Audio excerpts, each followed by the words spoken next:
The blueberry sauce can be made the day ahead. For the blueberry sauce, you will need 1 pound of blueberries. Fresh or frozen is fine. Pick out the most uniform and plump blueberries, 16 of them to be reserved for later. We also need orange juice and zest. That's about a tablespoon of zest. A tablespoon of lemon zest as well. I like to add that in. 2 tablespoons of cornstarch. 1/2 cup sifted sugar. And of course a pinch of salt. 1 cup of water. We won't use all the water right away, but at least we'll have it. Let's heat up our saucepan on medium and add our blueberries. Also add your 1/2 cup of sifted sugar. Just pour that right on top. And a pinch of salt. 2 tablespoons of orange juice. And a good pinch of that lemon zest and orange, all that orange zest. They're all about a tablespoon's worth. Now let's pour in 1/2 cup of that water. Set the rest of the water aside, and we're going to use that later on. Give that all a really good stir. You want to make sure that all the sugar and the zest is totally submerged in the water. So I just keep stirring all that in. In the meantime, your blueberry sauce is going to start to heat up, and you're going to see little bubbles come towards the surface. Get a potato masher or a fork and just mash down on some of the blueberries. You don't want to break them all up. You want to leave some whole for the most part. So just a little bit of mashing, and that releases some of that juice.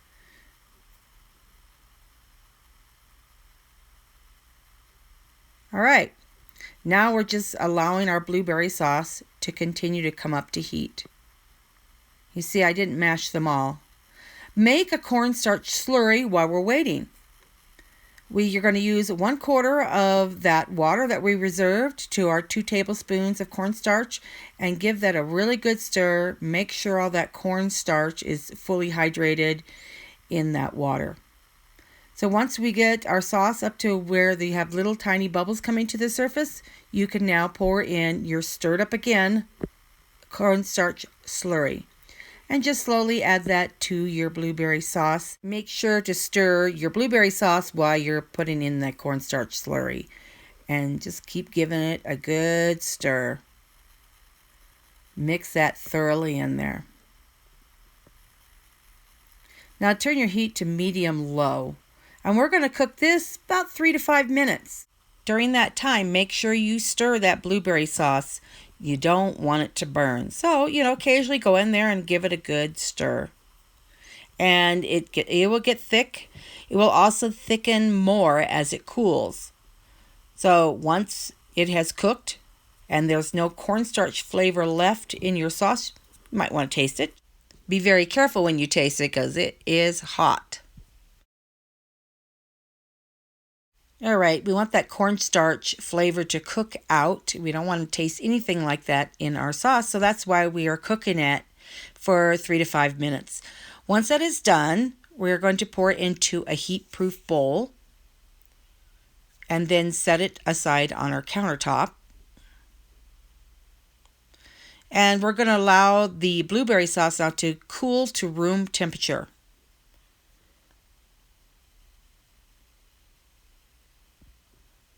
And once that is done, then you're going to wrap it with plastic wrap and put that whole bowl into your fridge. And the sauce does thicken as it cools. And there you've got your blueberry sauce. This is a jelly roll pan. Now you're ready to prepare your pan. You can use a jelly roll pan.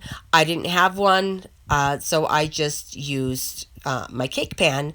10 by 15 are the dimensions. Cut some parchment paper that will fit the interior of the bottom of your pan, and then generously grease that pan. Make sure you get every little nook and cranny and the bottom of the pan. And that is before, of course, you put that parchment paper into the pan. Once that is done, you've done the bottom of the greasing of the pan, you put that parchment paper in, and then really grease that paper as well. We do not want anything to stick.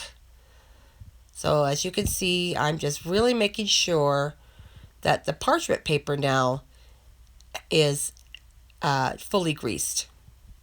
After that is done, make sure you go up the sides again as well. And nice coating, doesn't have to be uber thick. Just make sure every little corner, every little side is done.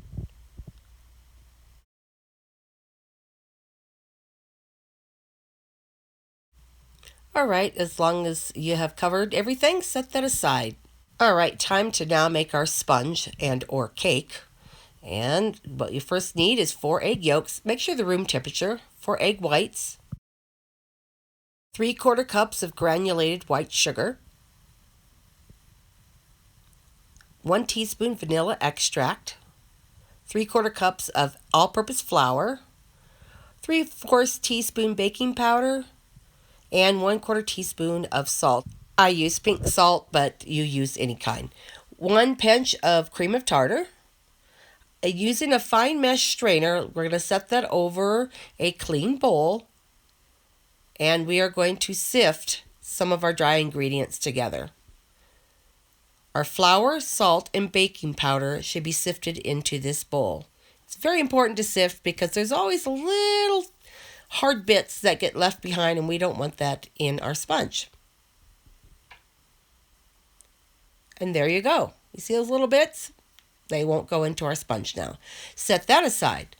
In another clean bowl, and you want to make sure this bowl is grease-free along with the whisk, we are going to whisk our egg whites into glossy, stiff peaks. Don't forget to add a nice generous pinch of cream of tartar. That helps to stabilize your whipped egg whites. Okay, I started these whipping on medium, and as it starts to get frothy, I slowly turn it up to high. Now you can see that the egg whites are really white and they've got stiff peaks. You see that peak there? It doesn't bend over. It's glossy. It stands straight up. Those are stiff peaks. Okay, now it's time to beat our egg yolks along with our sugar. So in a separate bowl, you can use the same whisk as you beat the egg whites. Put in your egg yolks, your 4 egg yolks, into that bowl. And whisk on medium just to break up those yolks some. Now slowly add in the 3/4 cups of white granulated sugar. Make sure it's sifted. Okay, slowly add that sugar into your egg yolks and let it just whisk away. I've sped up the video, so just be aware it's going to take you a little longer. Okay, now turn your mixer up to high speed and let it whisk. You'll notice how the egg yolks now look more of a pale yellow. Make sure you scrape down your bowl at least once, because the sugars can kind of get built up around the edges of the bowl, and of course we want to make that fully incorporated. All right, now our egg yolks and sugar are a very pale yellow. We're going to add our 1 teaspoon of vanilla extract. Okay, once you've included the 1 teaspoon of vanilla extract, just continue to whisk it until the vanilla is fully incorporated. Okay, now it's time to incorporate the dry ingredients into our egg yolks. And you just add that straight in and either use a spoon or the spatula, whichever, and stir that in. We're not going to aggressively stir. We're just going to stir until all the flour is incorporated. You don't want to overmix it because we're not trying to build gluten. That would make a tough cake. So you see, you don't see streaks of flour. You're good to go. All right, we're going to use about 1/3 of our beaten egg whites to lighten this very thick batter. And we're not going to worry about deflating the egg whites at this point, because really we just want to lighten the batter so we can incorporate the other egg whites. So once again, I've sped up the video. Just stir all that in, and you'll see how it makes that batter a little lighter. Add another third of your egg whites, and this is where you need to fold them in, because we do want to keep the air in this portion of egg white. So just gently fold, scraping down the side through the bottom and lift on over to the top, moving your bowl as you fold. This will take time, so just be patient. And then add the rest of your egg white and continue folding.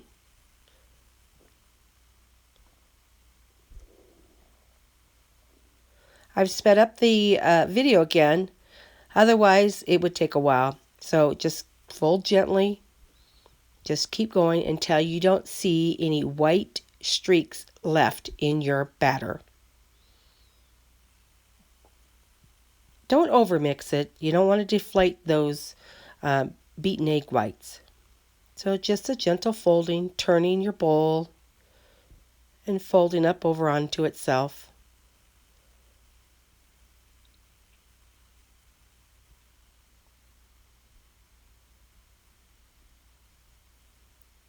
And there you go. There is your batter.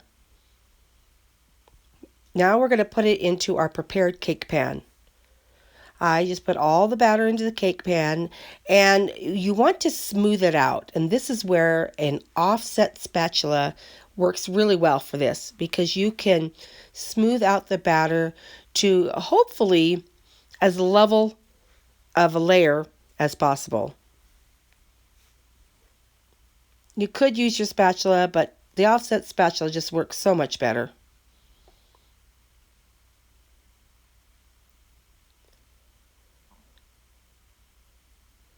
All right, I'm just going to take this spatula and slowly, gently move the batter to the corners and along the sides. And I'm trying to get an even layer all the way across the pan. Make sure you fill in those corners. Don't be too aggressive, just gently pushing, because of course we don't want to deflate any of our egg whites. That gives us great lift and a more tender cake.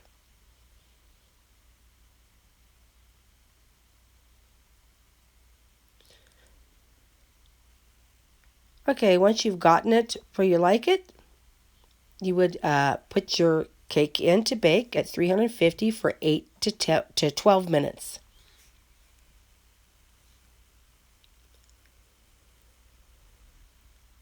Okay, now that your cake is out of the oven, it's still very hot, and we are going to work with it while it's hot, because that's the best way to roll.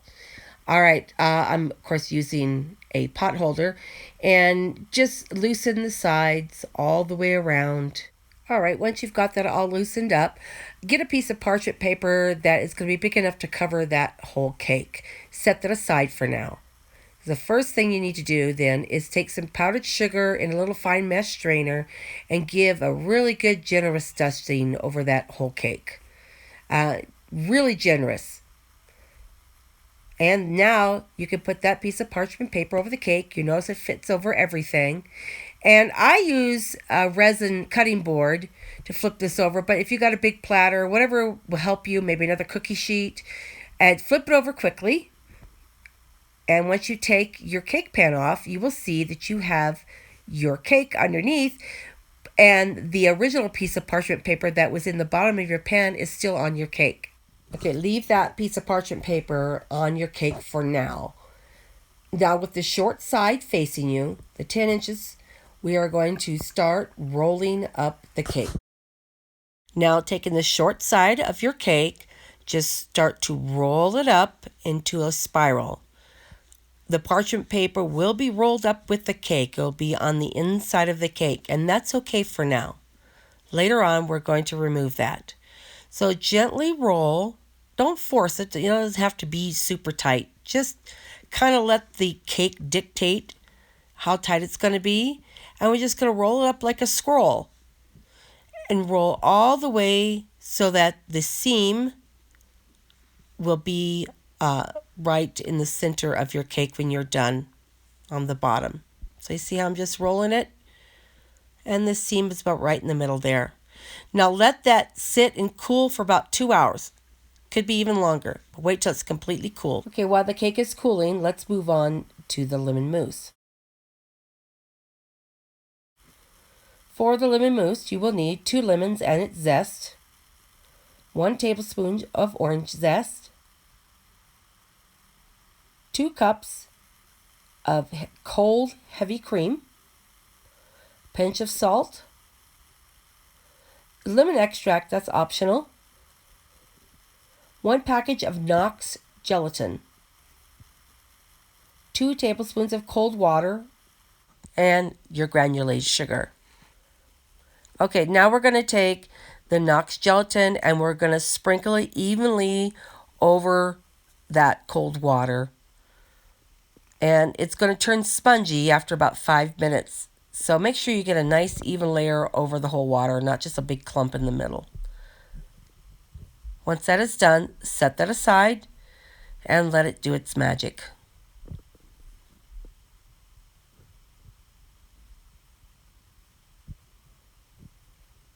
All right, moving on.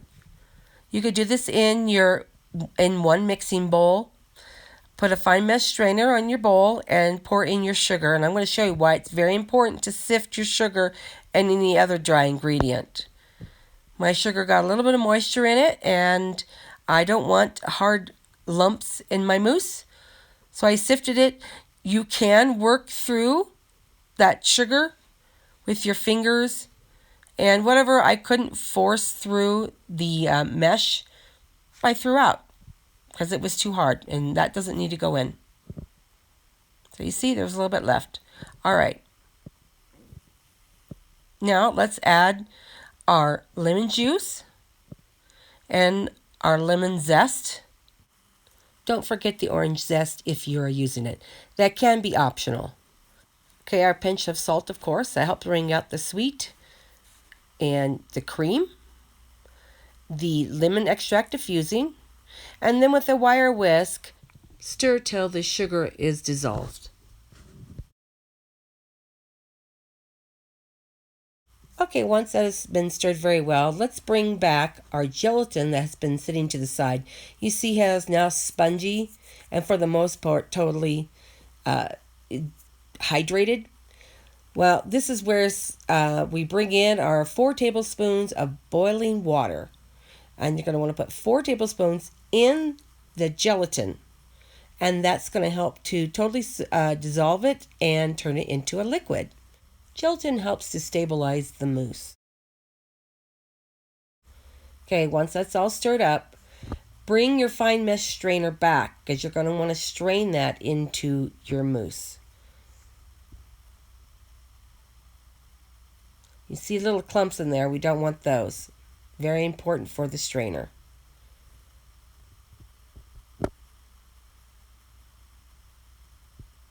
So you'll see there's a little bit left in this strainer that didn't get totally liquefied. Just throw that out. You don't want that. Now stir the gelatin into your mousse. Make sure that's fully incorporated. After this, we are going to beat the mousse into a whipped cream consistency. Now you can do all this in just your mixer bowl. You don't have to transfer it. I just did it for the sake of the video so you could see what I was doing. So if you have just a portable mixer, you can start using that now.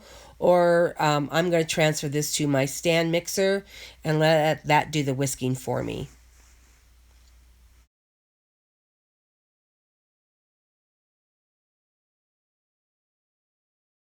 Okay, now we're going to whip it, and we want to get this cream to a whipped cream consistency. That'll take a little bit, but you will see. Yum. Looks like whipped cream, huh? Delicious.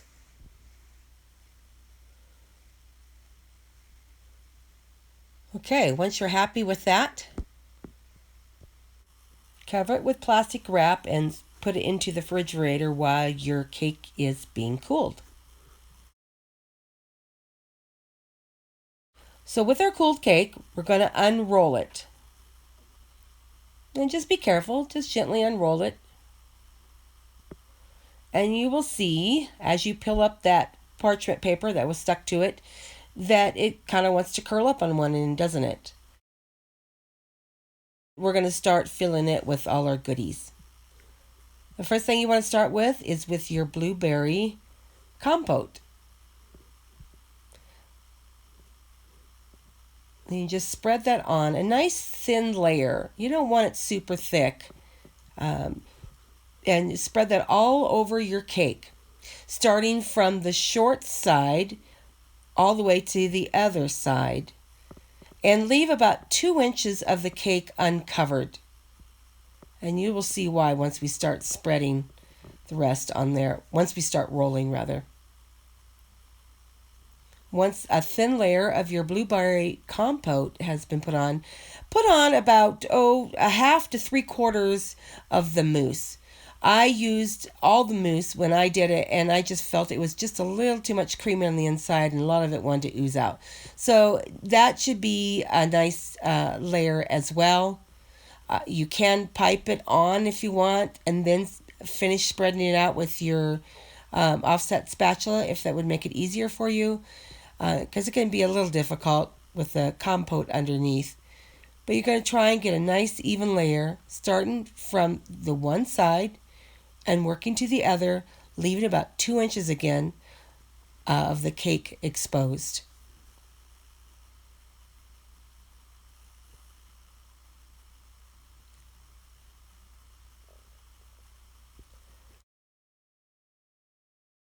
Now, starting from the short side, we're going to lift up that parchment paper that's still underneath our cake, and that's going to help us to make our first roll. Pull that parchment paper back a little bit so we can see what we're doing. And use that parchment paper again to make your next roll. You're just kind of lifting it up and letting the cake roll naturally. You don't want to squish anything. You just want to lift up that piece of paper and let the cake roll. And you can see some of my filling is squishing out. You will get some of that, but hopefully not too much. Roll it till it is seam side down. Okay, once your cake is covered in plastic wrap, transfer the cake and the board into the fridge until it is totally cooled and solidified.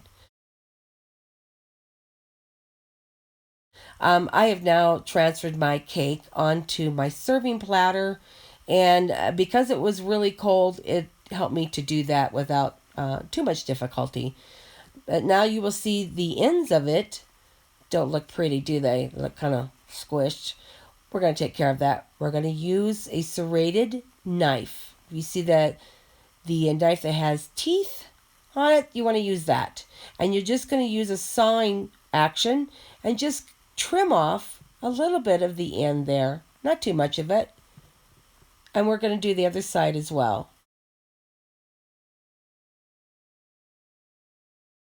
The ends have been trimmed. It is time to add our powdered sugar.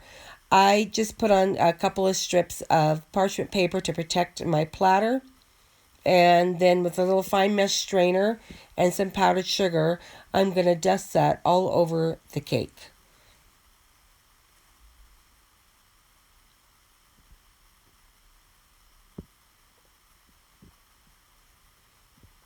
You see, putting the parchment paper down, you won't have to clean up your platter afterwards. It keeps it nice and clean, makes it look pretty.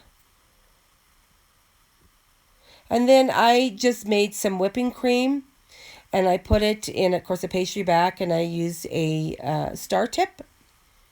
And I'm just going to pipe some rosettes. Those are the blueberries that we reserved earlier. We're going to use those as our decorations. And you really should be able to get 8 slices out of this cake. I miscounted and put on 7, but you get what I mean, right?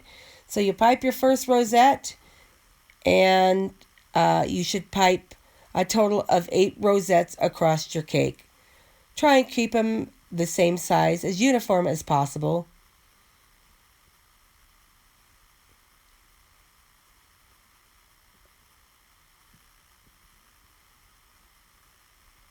It's kind of hard to do while you got the camera in your face. Little off there, but that's okay. You get the idea. And then pick out the best blueberries that you have reserved and put one on each, within each of the rosettes.